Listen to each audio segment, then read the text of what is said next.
No, Ms. Walsh is not officially on this case. She was on the computer case that was in Allcross. Yeah, okay, very good. All right, we're here now to address the state of Florida versus Courtney Clenney.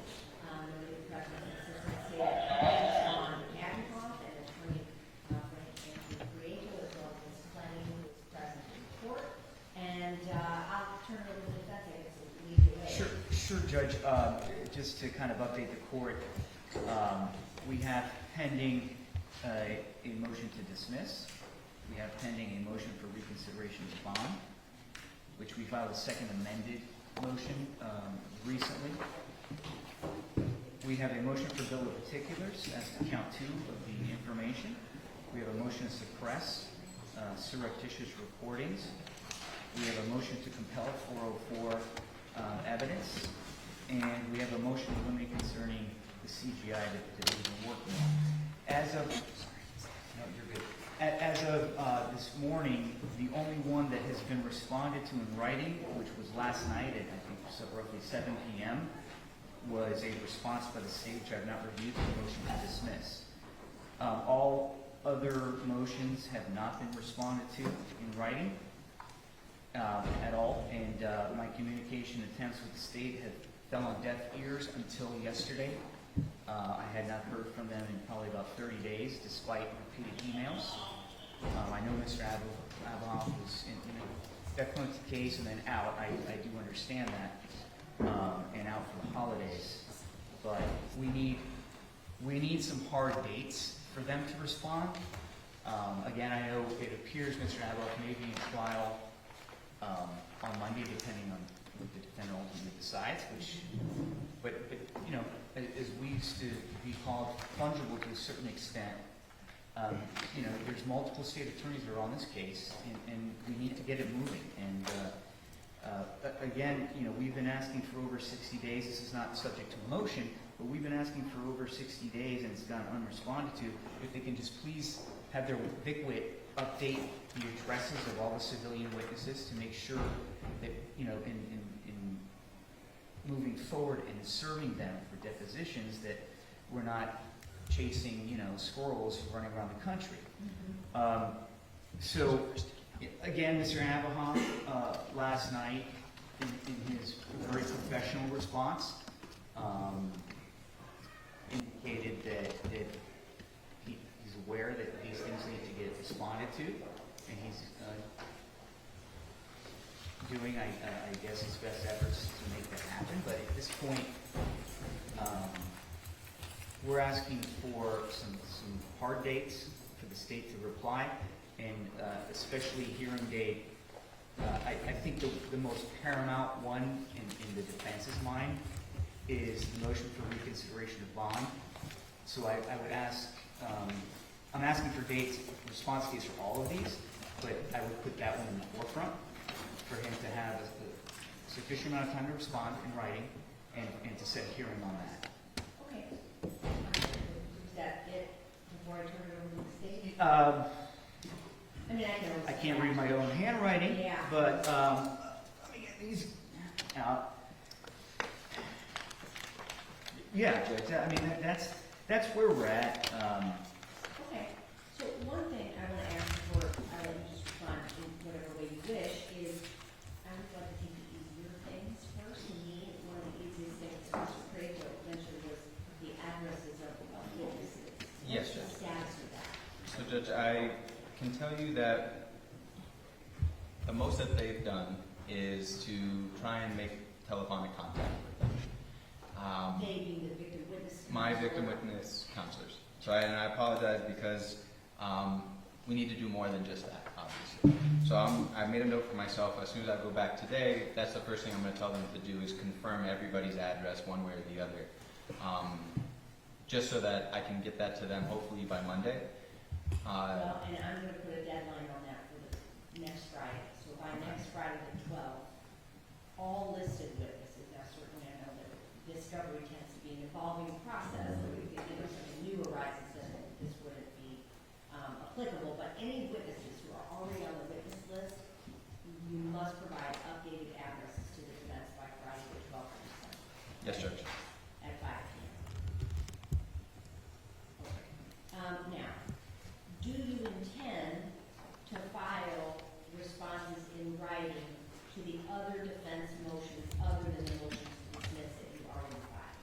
Yes, Judge. So and not in any particular order, but I have I guess a request or a question for the defense. One of their motions is to admit a CGI video. I have not seen this video. I'm not sure if it's been created yet. It's hard for me to object to it or even have an opinion on it if I don't know what it is. Okay, that's fair, Mr. Creator. Sure, Judge, it's a kind of a preliminary motion in limine addressed more so to the court as to the admissibility. Ms. Puglisi was working on this, but we obviously worked together, but it was more of a preliminary before we finalize anything with the CGI people. It's more of a base request with regard to the admissibility as a demonstrative aid versus evidence. It's not, obviously it's evidence-based, but it's Your really... intention would be for it to be a demonstrative. Correct. Yeah, okay. Right. Yeah, there's changes in how the law applies. I don't think it's admissible, Yeah. but it's definitely demonstrative. So it's kind of a pretrial. That's why we named it motion limiting. We don't have a video.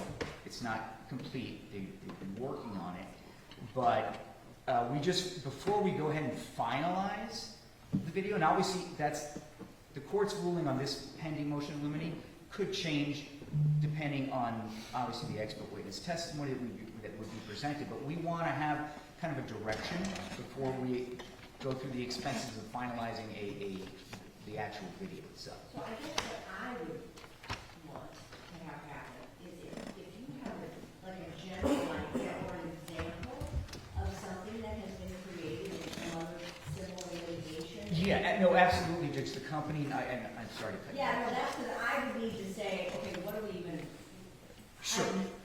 air in front of me? The company is 3D Forensics. They have a 100% admissibility rate as far as being able to show they've never been denied. And we have samples of what they've done and the resume of the engineers that developed this technology and whatnot. So yes, we have all of that we can provide. I think that would be something. Certainly helpful, Judge, but the hard part about it is this comes down, especially for demonstrative purposes, a decision by the court. And it'll come down to the prejudicial effect of what this video actually shows. So, So in general terms, if you provided an example of something that had been used in a similar litigation, which I'm sure, you didn't just come up with this out of thin air. Obviously, this exists, right? So Yeah. I would need to see that type of an example. Then I think you would have to explain to both Mr. Aguilar and the court how you see and envision that playing out in reference to Ms. Clenney's case. Sure. That way then I could rule on a legal matter to say, okay, so yes, no, or a different Right. route, and then create the actual video for a final ruling at some point. Right, absolutely. I think it's going to be subject to a final ruling and testimony by the experts as far as how the court's going to rule on that. But yeah, Judge, they've done everything from the civil litigation, reenactment, vehicle collisions for personal injury cases to police shootings. It's all based on video and then being able to get measurable points of reference, and then they do their fancy engineering stuff to it. Which But is what the problem could be, right? The fancy engineering. well, what stuff. this is, which is why this is, well, it's not different, but they used the raw data from the Faro scans that were done at the apartment to Okay. produce the scene. Got it. So that part clearly Dancing can't around be in contested. hypothetical. I'm sorry, I didn't speak over you. That's okay. We're way far ahead of ourselves at this point. Sure. I think that I won't require necessarily the state to file a response unless we're able to provide some sort of examples of how this would play out. So that one, We can that to table that. me is, Judge. yeah, that's way yes. in the, not distant future, but in the future. Yes.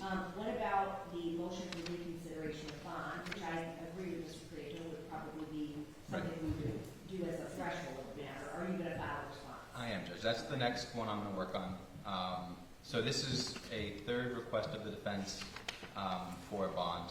Right. First, was the Arthur hearing. Then there was another hearing for reconsideration based off of a medical examiner listed as well as a knife throwing expert.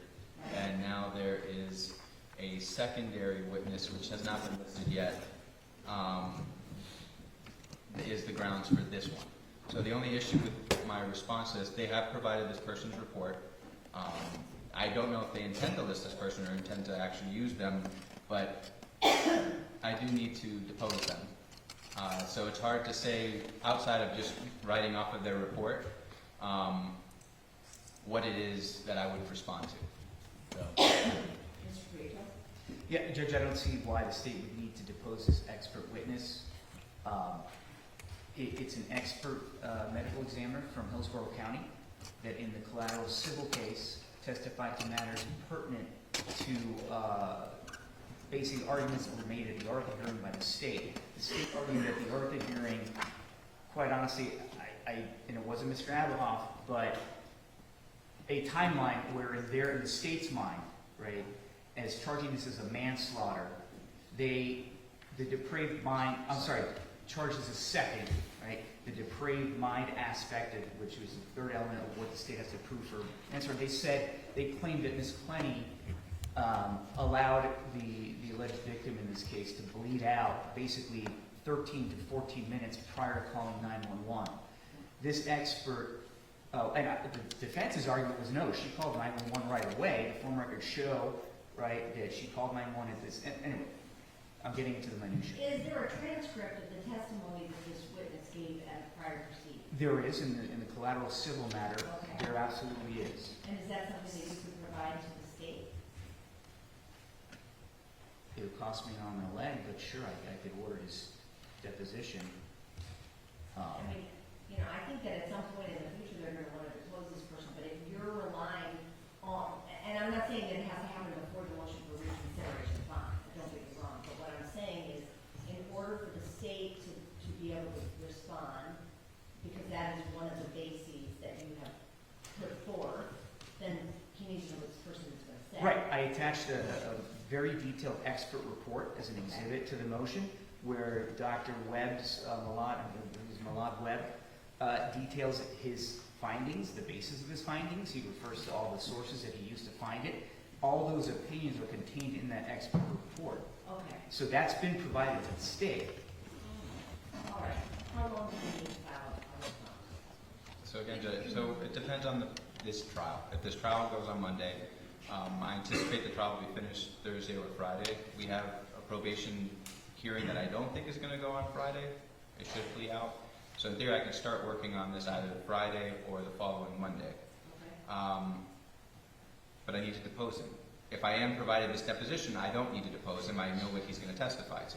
So the problem is a report is going to be a summary of what this person believes in. I'm not going to have that. I'm not going to delay for a deposition for you to be able to respond. I think you can respond on your behalf. Okay. And Judge, I did speak to Mr. Abahoff, and I told him, look, the gist of the report, and obviously look at yourself.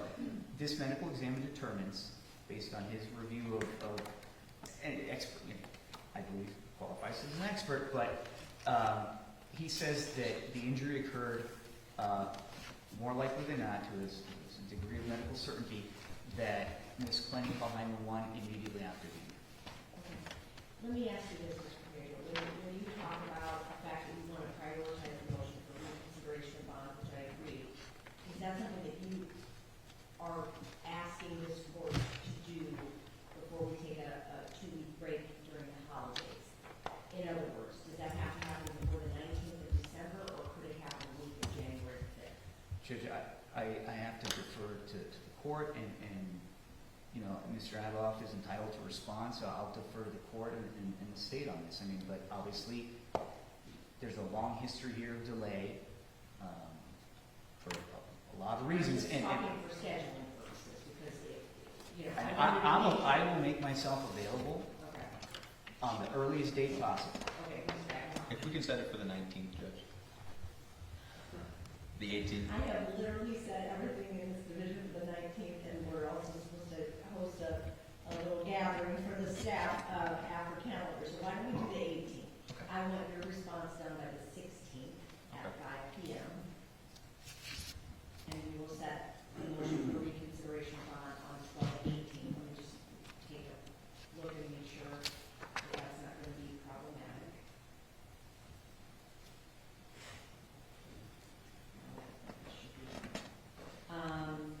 All right.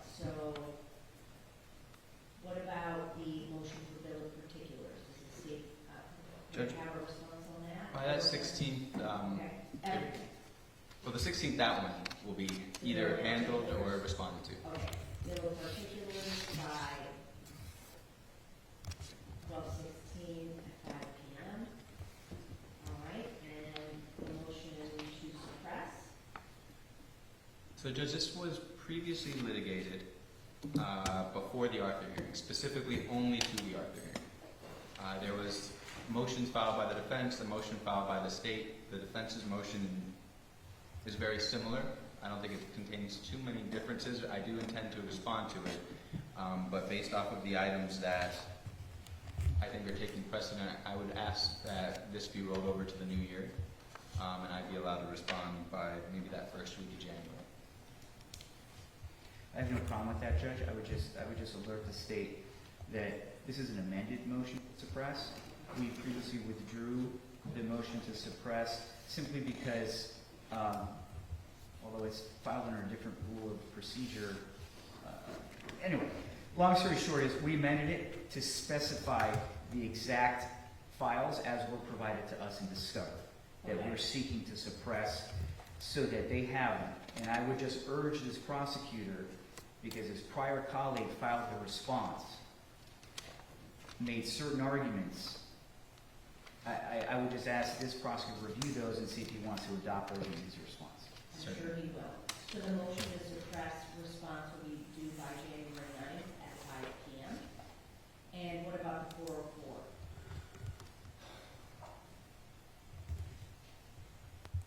So I intend, honestly, we got a lot of it together for the Arthur hearing.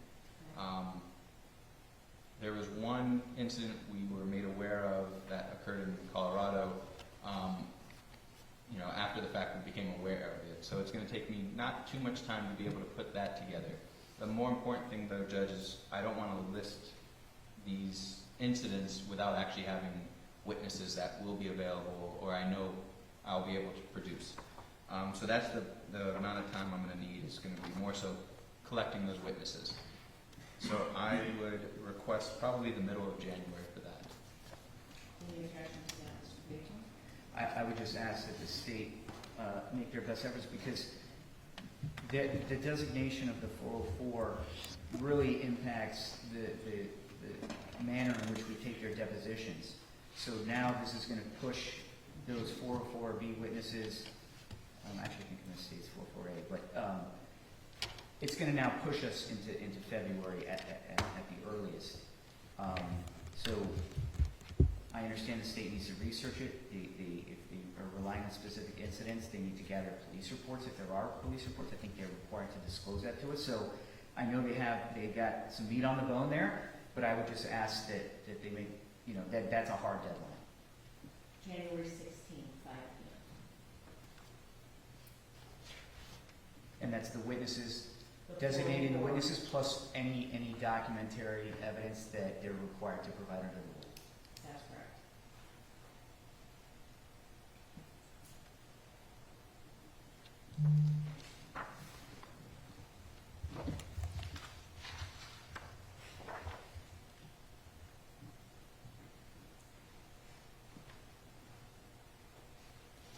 All right, I think that we are at 12:18 now. Right. Anything further from the state at this time? Just to confirm, Judge, we want to litigate that motion to dismiss on that date as well? Or I'm not sure if defense wants to file a response. Well, I know Mr. Prieto wanted to prioritize the reconsideration of bond, but that's fine with me if everyone would be ready to do that on the 18th. We can do both the reconsideration of bond and the motion to dismiss. Was there they've already responded, so I need to review that.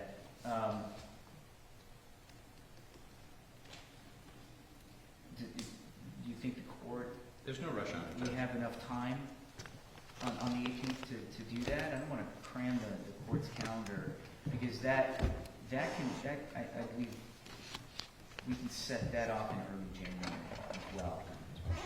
Or the 18th, I mean, I'll be ready. I think the state's ready, we'll be ready, No, what are we talking about? A couple hours? I think, at the most. Well, Judge, the better question is going to be whether or not an evidentiary hearing is needed. I think Right, it's just argument. So I think, especially for Let's the, do that, let's do both. And on the 18th, Okay. And then obviously you might get the ruling on the dismissal part, but. Right, I understand. And as far as evidentiary wise, there's already record evidence in the collateral proceeding that is sworn to testimony, and that was provided to the state.